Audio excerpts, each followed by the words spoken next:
Hello everyone. My name is Pavel Emelyanov.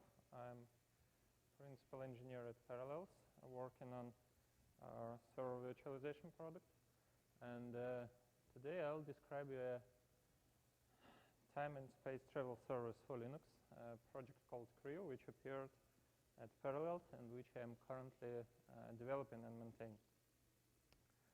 I will describe you what a CRIU is, say a few words about the project history and current state, and then we'll mostly concentrate on the usage scenarios which we invented ourselves, why we use it in Parallels at all, and which we get from people who found our project and found it useful in their project and setups. It will include live migration, rebootless kernel upgrade. These two things we do at Parallels, but I'll also describe such things as slow services that start up, advanced debugging and testing, and a little bit more. If you have questions during the course of my talk, just raise a hand and I'll try to answer it. So CRIU is an acronym. It stands for Checkpoint-Restore In Userspace. And the project basically is about this. Consider you have a set of processes running on a Linux box. This process may have some set of resources like open files, memory mappings, memory mapped files, timers. These things sometimes can be shared. For example, if a process opens a file, then calls fork, the file becomes shared between these two ones. It's not the same as if these two processes opened the same file using two calls. All these processes may live in what is now called containers. Thus, namespaces and control groups are involved. So what CRIU does is it tries to read the state of these running processes and saves them into a set of files. We call them image files. CRIU tries to read actually the full state of the processes. The information CRIU obtains should be enough, and in our tests it's appears that it's really enough, to recreate the same set of processes later on the same box or on another. But what CRIU recreates from these images should be exactly the same as if it was before, from the process point of view, of course. The first thing is called checkpoint or dump, just shorter alias. The second thing is called restore or sometimes restart. So CRIU is about these two things. It takes a dump of the process state, puts them into files, then it can restore them back. This is what checkpoint and restore mean. And what in user space mean, before explaining this, I have to say a few words about what was before CRIU appeared. The whole thing started within the OpenVZ project. It's a containers virtualization project which provide Linux containers for users.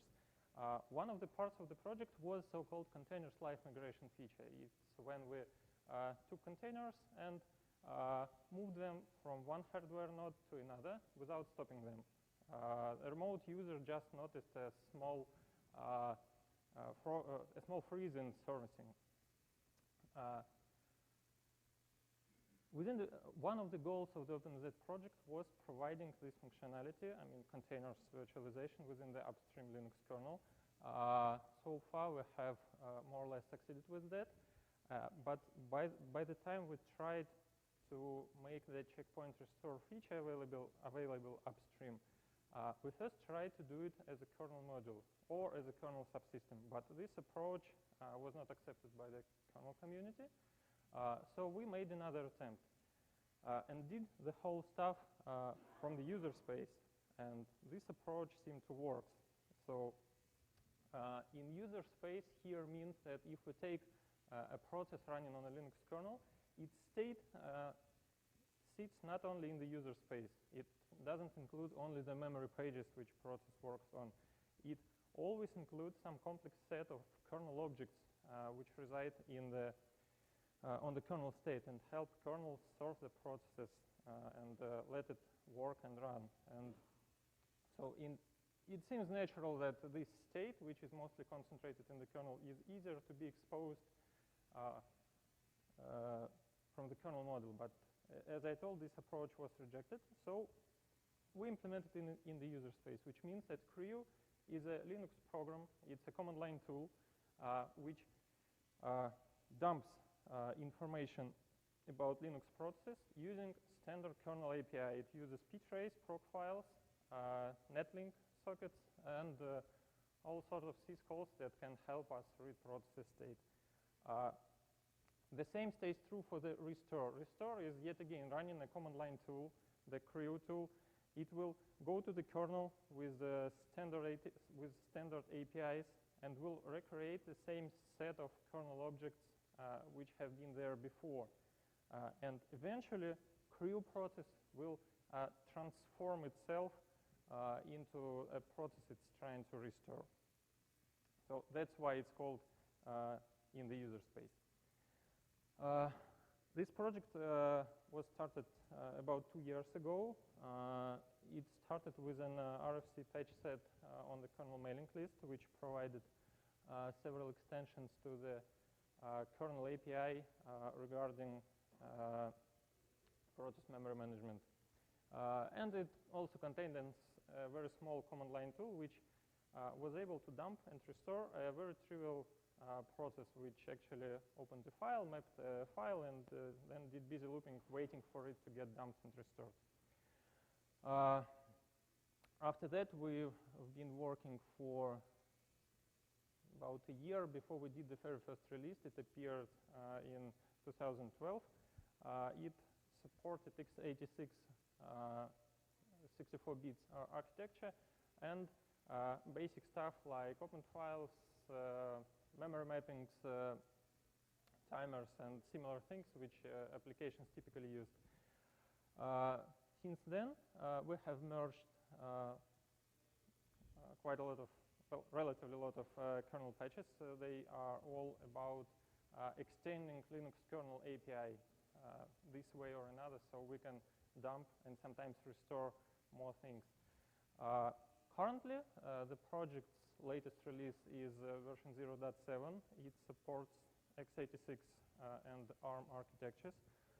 And with the unmodified Linux kernel 3.11, which was released a couple of weeks ago, it supports all the stuff that typical applications use. From time to time, we take real Linux applications and check whether they can be checkpointed and restored with CRIU.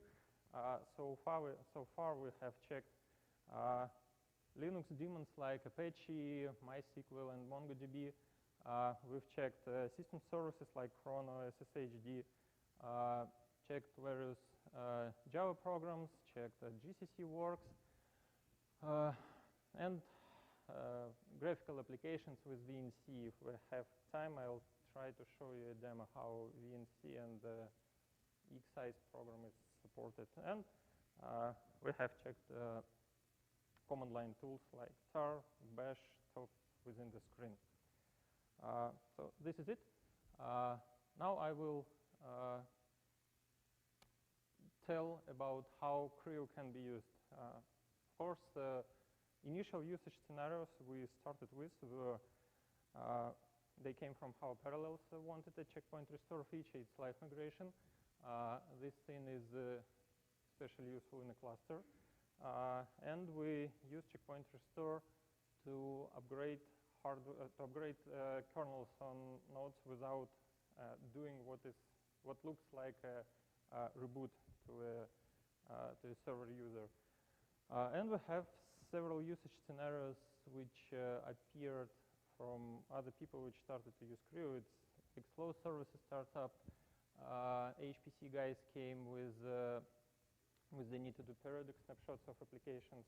and similar stuff. So let's start with the live migration. What live migration is? If you have two hosts, host A and host B, and have a process running on one of them, you can migrate them from one box to another without stopping them. To do it, it's a several-step process. First, you dump processes into image files, then deliver these image files on another host, then you restore them, and that's it. From the process point of view, what has happened, they were stopped and then resumed, and they appear to run on a different host, and they are not stopped. They still serve, if it's services, they still serve requests and so on and so forth. This live migration can be optimized in two ways. First of all, it's worth mentioning that while doing this live migration, all the processes have to be stopped so that the image files with the state you get are consistent. So processes are in consistent state. And while you get the image files, copy them in another machine and restore, it may take some time. And during this time, services will be appeared as stopped to the clients. And this time, which is called freeze time, should be reduced as much as possible to improve the quality of service. So this time can be reduced first by using a technique called pre-migrating memory. If we take processes, get their memory contents, and start transferring on another machine, but do not stop these services. This can be done with CRIU with the help of so-called memory tracker, which appeared in Linux 3.11. If we do this, we can later stop the services, get the contents of memory that has changed this previous time. Using the memory tracker, we can find those parts of memory out. This improves the freeze time significantly. Another thing that can save some time during live migration is using some shared file system or shared storage between host A and host B, like NFS or other stuff. So if you live migrate your applications using these two optimizations, then even for huge applications like Oracle or databases, their freeze time will be seconds or even less. This live migration feature is quite useful in a cluster. For example, if you have a cluster of, say, 3 nodes in my example, you can do load balancing. If host A and host B are overloaded with process and host C is, well, relatively idle, you can live migrate process from A and B to C, and thus probably improving the overall performance of your cluster. Another usage is you can do it vice versa, moving services from host C backwards in case when these services are mostly idle. For example, if these are Apache or Nginx web services and your data center, for example, is at night, so people do not use them actively. There is a low amount of requests. You can live migrate them all together in, for example, one host and power down the free one, thus saving the power. Another usage of this feature, I mean live migration in a cluster, is helping administrators of a cluster with nodes maintenance. If you have host A and you want to power down it to replace hardware or to add the RAM, and you don't have hot flag feature or do something else, or replace the host A completely with some newer box, yet again you can move the services from it on another host, then do the maintenance you need replacing or fixing what is required, and then optionally moving them back. I say optionally because such things are better to be done with some dynamic load balancer, which decides itself how to utilize the resources. Another usage of the Checkpoint-Restore, which also came from Parallels, it's a kernel upgrade on the host without the reboot. if you have a host with a kernel and want to upgrade one, currently this is typically done by stopping the whole node, then replacing the kernel, then booting the services up. It can be faster or slower, but anyway, you stop your services and other things and have to start them from the beginning. With the Checkpoint-Restore feature, it can be done, if not faster, but at least without interrupting for a big time. You dump the process, then replace the kernel. For better performance at parallels, we use kexec because when you reboot the kernel on modern server hardware, the majority of time is taken by the hardware boot up after the reset. It scans memory devices and does some other things, and doing it with kexec well, saves time a lot. Then you restore the services back.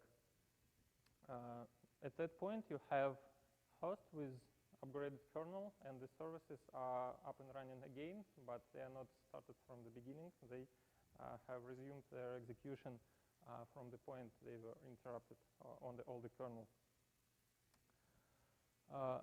Now I will describe some use cases and ideas we do not use at parallels, but we have, as I told, received this usage scenario from people who tried to use CRIU.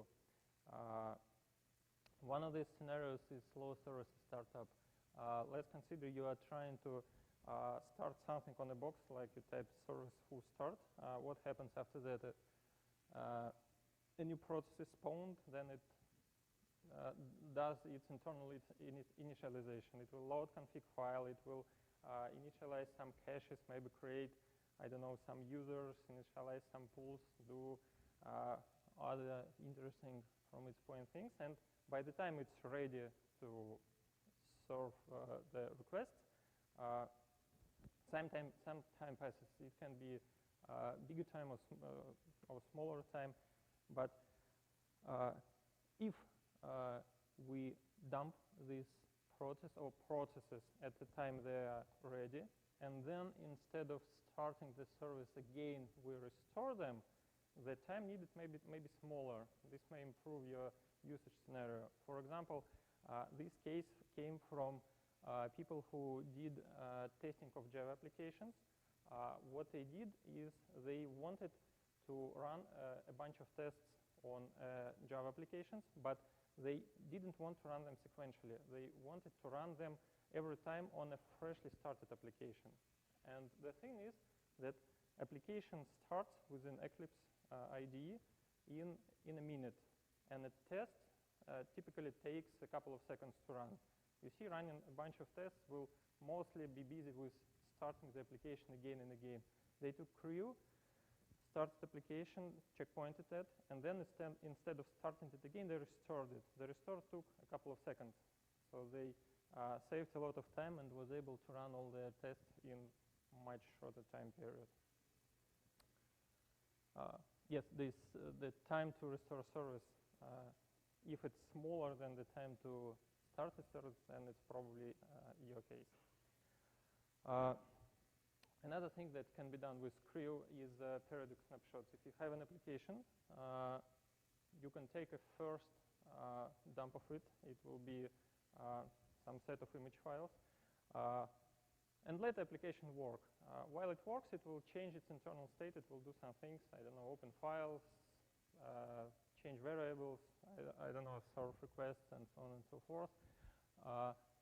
We can do the second dump of application faster, producing smaller image with the mentioned memory tracker feature. Applications do not modify big amounts of their memory while they work.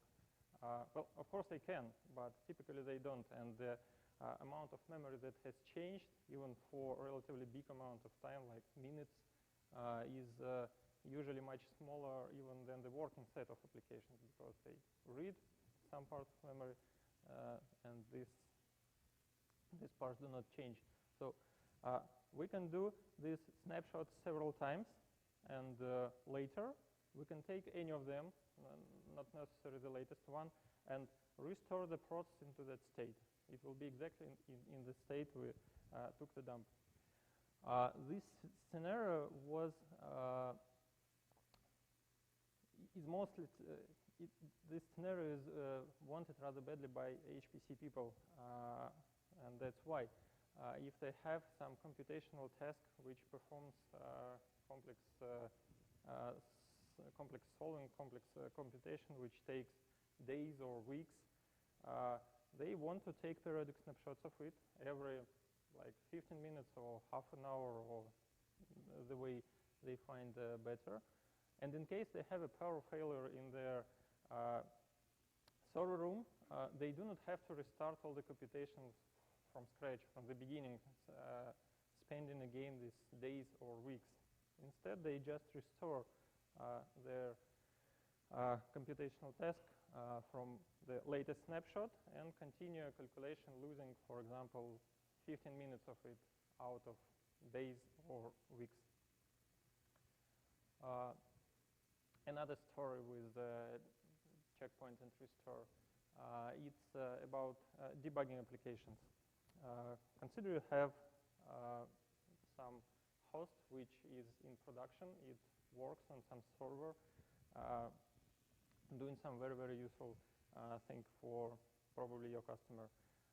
If this application happens to be in trouble, for example, it gets stuck somewhere internally, deadlock or lifelock, or misbehaving from customer's point of view or whatever. And you'd really like to debug this thing to find out what exactly is going on, but since the server is in production, you cannot spend a lot of time doing this. With CRIU, you can take a developer host, live migrate this stuck application to it, but not necessarily killing the application on the original host, but doing something that will bring it into a normal state. Maybe restart, maybe reload config, maybe doing something else with command line interface. But let the application on the production host continue running and executing. And on the developer host, you can use the debugger. You can attach it, trace it, check what's going on, why it got stuck, dump memory, and you can do it again and again, restarting it and checking what's wrong with the application. Advanced testing thing. This scenario is also looks the same as I have just told about people doing Java testing. If you have an application which source request, for example, network packets or GUI events or something like that, so it changed its state somehow, and you want to test some combination of requests and so on and so forth. So finally, you get some states of your application which are very useful from your point of view.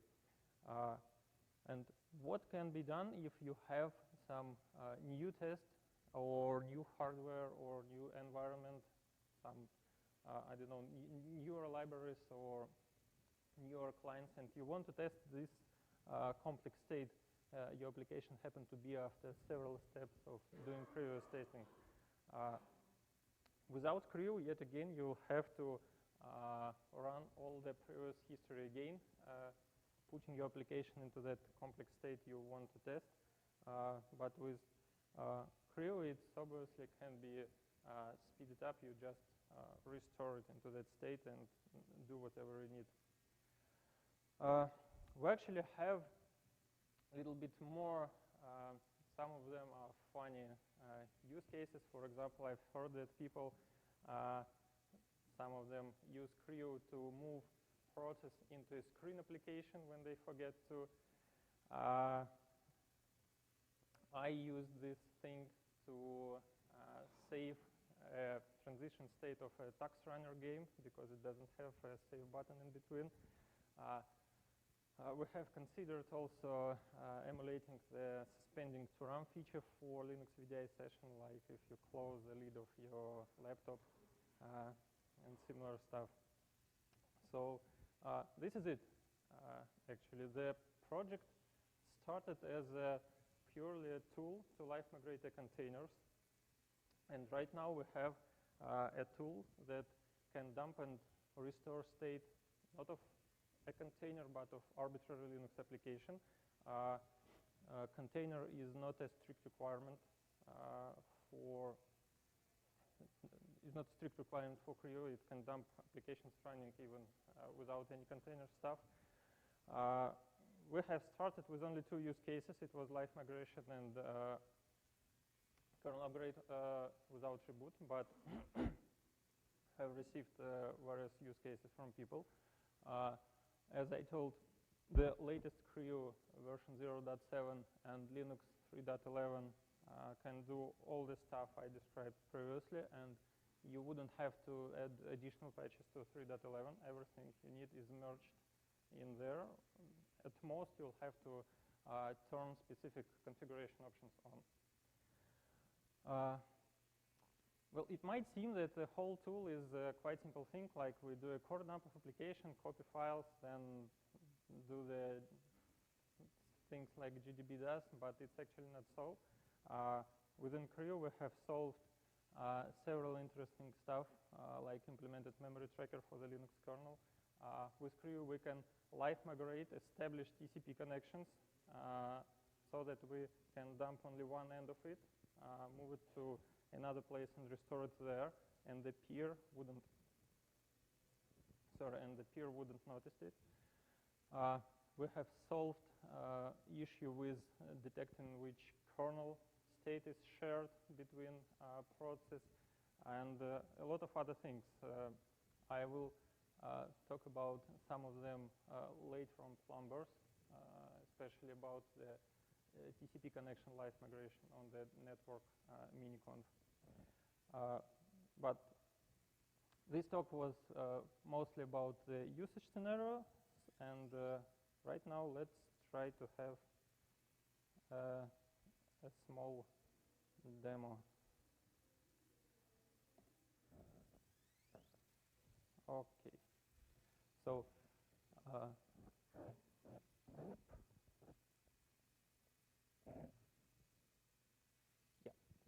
So here we have a KVM box with Linux running inside, and we have a top application running. I kind of forgot to run it on the screen. This is how it looks. We have bash and top under it. Let's try to move it under the screen. To do it, we first dump the top itself.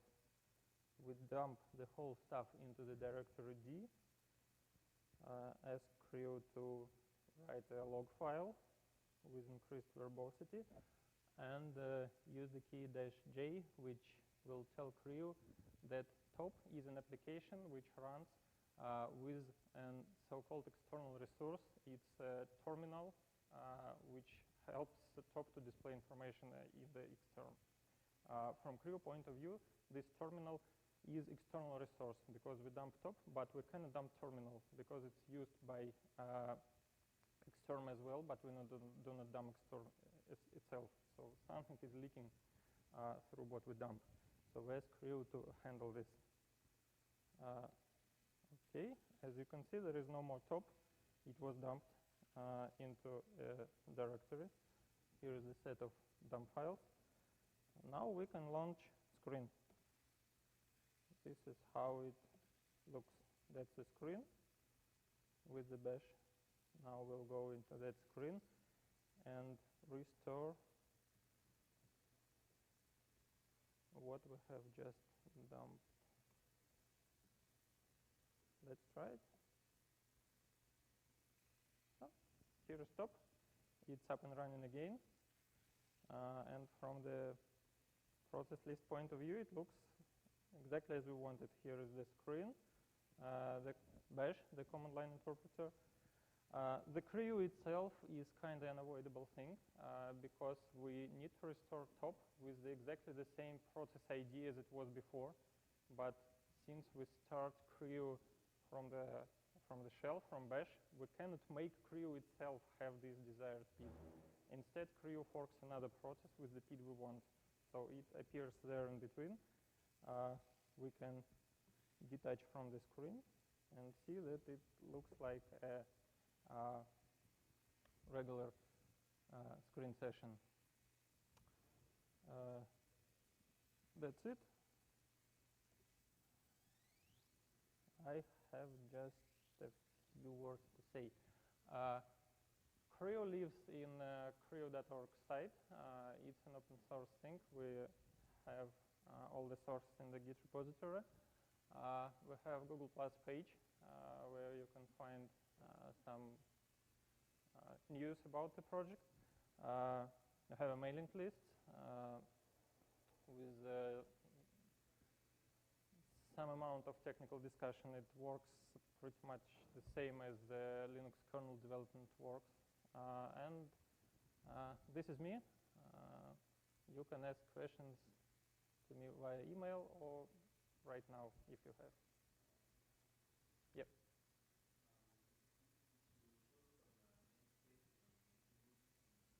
Mm-hmm.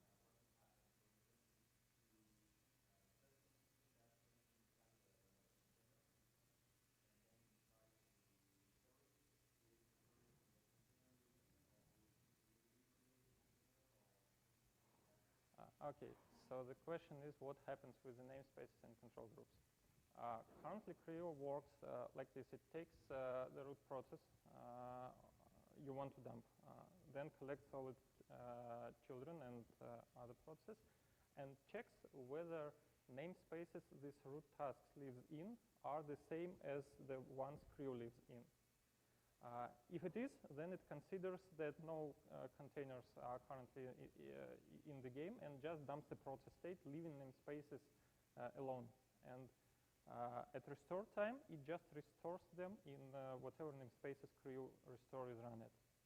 But if the root task lives in another set of namespaces at dump time, CRIU will first check that all the children live in the same namespaces. So for now, we support only plain containers.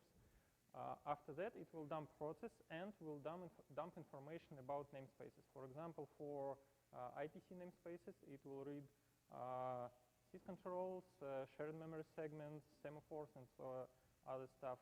For UTS namespaces, we'll get uname information. For network namespaces, we'll read network devices, routes, addresses. We'll store it all in the image files. And on restore time, it will create new namespaces and restore the whole tree inside them.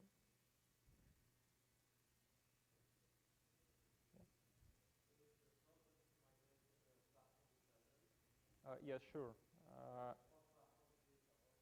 It's x86 64 bits and ARM 6 and 7.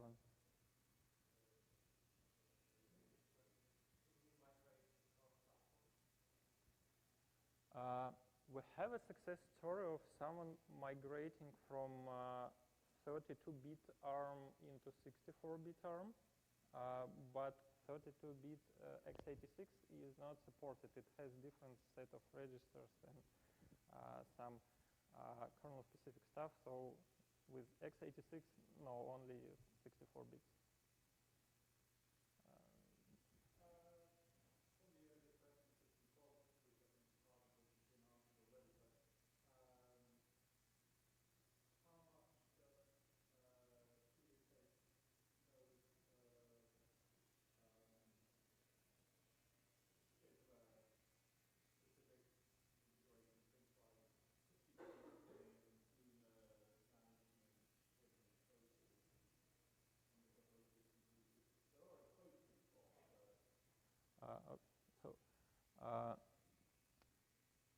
Things that are specific to a process, for example, nice value and parameters set with the sysset scheduler system call are taken within the CRIU.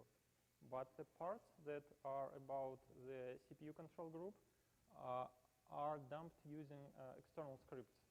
CRIU has a couple of hooks inside which can launch scripts that will help to dump whatever environments the caller is supposed to be important to be dumped.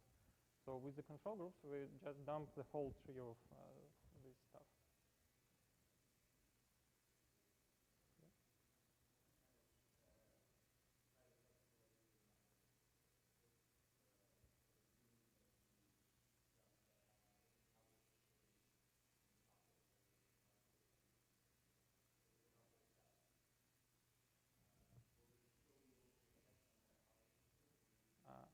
Okay. Well, if we're talking about Unix sockets, well, okay. With Unix sockets, everything is supported. Like if you have an in-flight connection that is connected but not yet accepted, we will dump it and restore in the same state. So one end will be in connected state, the other one will be like soon to be accepted. With TCP sockets, it's a little bit more tricky. TCP sockets, we only support two modes. First, if a socket is in listen state and no in-flight connection currently, so its request queue is empty. The second mode is if socket is in established state, so that the three-way handshake has finished, and only after that we can dump it. This transition state, like sin send or in between, is not yet supported, but well, we know how to do it. We haven't yet made the required kernel support. But the established is already in the 3.11. It's a TCP repair thing.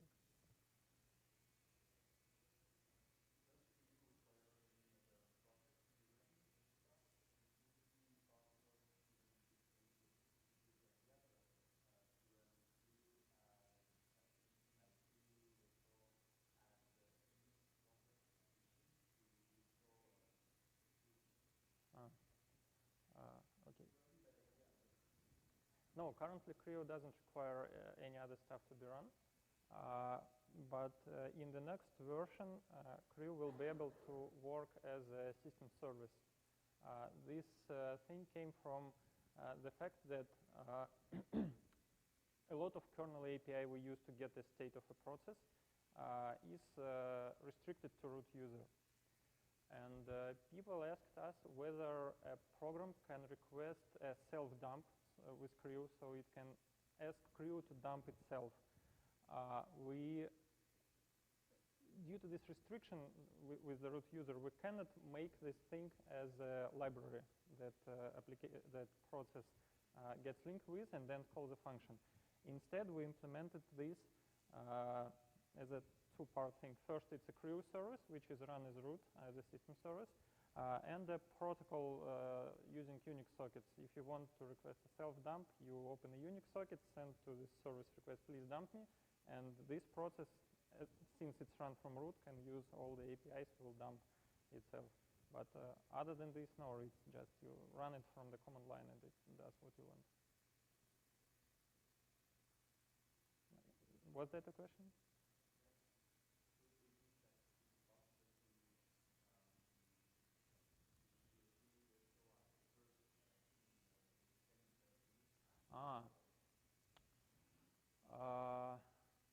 No, currently it's not possible, because if you do the CRIU restore command, it will fork another process.